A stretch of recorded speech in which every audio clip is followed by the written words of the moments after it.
Islamabad high court ने जाली degree case में जस्टिस तारिक जहांगीरी को नाअहल करार दे दिया। जस्टिस तारिक अपना जवाब और तालीमी असनाद पेश करने में नाकाम रहे। इस्लामाबाद हाई कोर्ट ने तहरीरी फैसला जारी कर दिया।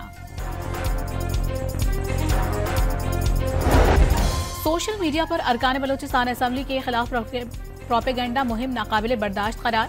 स्पीकर ने साइबर क्राइम डिपार्टमेंट के हुक्काम को तलब कर लिया। कानूनी कार्रवाई का भी आगाज।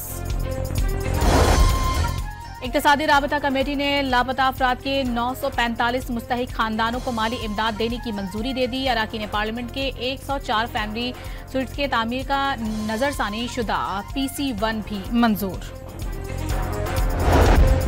और कराची के इलाके शादमान टाउन में पुलिस मुकाबले की वीडियो मंजर आम पर आ गई। पुलिस को मुलजिम को गिरफ्तार करके ले जाते हुए देखा जा सकता है।